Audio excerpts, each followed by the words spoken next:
नित्य, ह्याला नित्य प्रलय, कारण ही परंपरा चालू आहे. कारण ह्याला काही बंधन नाही. पण नित्य प्रयोग झाल्यानंतर दुसरा प्रयोग जर बघायचा असेल तर त्याला गुरुची प्राप्ती झाली पाहिजे. म्हणून जाणते गुरु भजिले केले प्रथम कार्य होईले, जैसे मुळशींचे सहले शाखा बंधव संतोषती.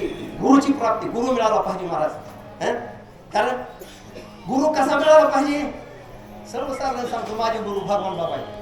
मला भगवान बाबांनी गुरु मंत्र दिला त्यावेळेस माझं वय 6-7 वर्षाचं होतं. मला बाबांनी मंत्र दिला पण मला कळतच नाही. माझ्या डोक्यावर हात ठेवला आणि मला तुळशीची मला भगवान बाबांनी माझ्या गाळ्यामध्ये घातली, एवढं मला कळते. पण मला गुरुमंत्र काय दिला हे कळत नाही. पण माझ्या बाबाची माझ्यावर कृपा दृष्टीने हाळले, आपल्या पदी वैसविले, बाप रखमा देई वरून माझा अशी भगवान बाबाची कृपा आहे. म्हणून इथं बसलो मी. तू ती सांगणारा माणूस आहे का? मी दररोज 30 वर्ष झालं महाराज LICचं काम करीत फिरतोय.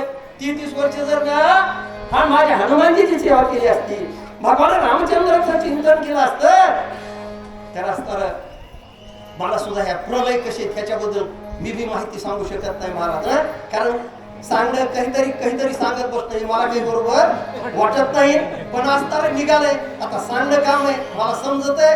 माझ्या भगवान बाबाच्या कृपेने तेवढं मी सांगतोय महाराज. बोला. बाप गुरु वाक्याची दृष्टी साम थोर समूळ निवडली, कैचा देव कैसी सृष्टी नळी निवडली, जीव शिवा. सांप्रदायाबद्दल सांगितली माहिती. कारण गुरुची कृपा दृष्टी झाल्यानंतर त्याचं ज्ञान त्याला परिपूर्ण होऊ शकतं. आणि त्याचं ज्ञान परिपूर्ण झालं की सामप्रदाय कसा आहे, तो कसा असतो, त्याची संपूर्ण माहिती त्याला प्राप्त होण्यासाठी गुरुची कृपा झाली पाहिजे महाराज. आणि गुरुची कृपा झाली तर सांप्रदाय कसा आहे त्याच्याबद्दल तो त्याचं ज्ञान प्राप्त होऊ शकतं. आणि त्याला ते ज्ञान पैगावरवे जरी म्हणया ध्यानावे तरी संताया वाजावे सर्वस्वीची. संतांची भेट घ्यावा गेला आणि संतांची भेट कुठं होईल? साठदरीमध्ये.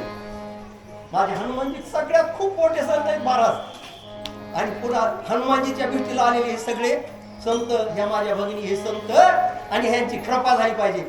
कृपा झाली तर असताना सांप्रदाय कसा आहे त्याच्याबद्दल असणार आणि संपूर्ण माहिती असणार. या ठिकाणी तारानावाच्या वानराला राजा सुग्रीव आणि या ठिकाणी सांगतो महाराज बाबा ज्ञान ज्ञान देय ध्यान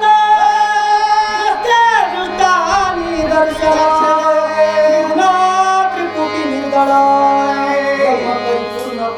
काय गोड आहे, किती गोड आहे बघा. दे ज्ञान आणि दे, कारण पाहणारा पाहण्याची वस्तू, पाहण्याचा विषय किती गोड आहे बघा ना तुम्ही. कारण बघा ना, आपण आलो कुणाला बघितलं, हनुमानजीला बघितलं, दृष्टीनं बघितलं, अंतःकरणामध्ये दृढ श्रद्धा करून घेतली आणि बघण्याचा विषय माझ्या हनुमान ही त्रिपुटी महाराज अशा प्रकारची त्रिपुटी असणारे परिपूर्ण झाली. ज्याला ही त्रिपुटी अशा प्रकारची असणारी परिपूर्ण होऊ शकते आणि त्याला ज्ञान वैराग्य अशा प्रकारची प्राप्ती. त्रिपुटी ज्याला परिपूर्ण झाली त्याला ज्ञान वैराग्य अशा संपूर्ण आणि त्याची माहिती होऊ शकते महाराज. झालं का?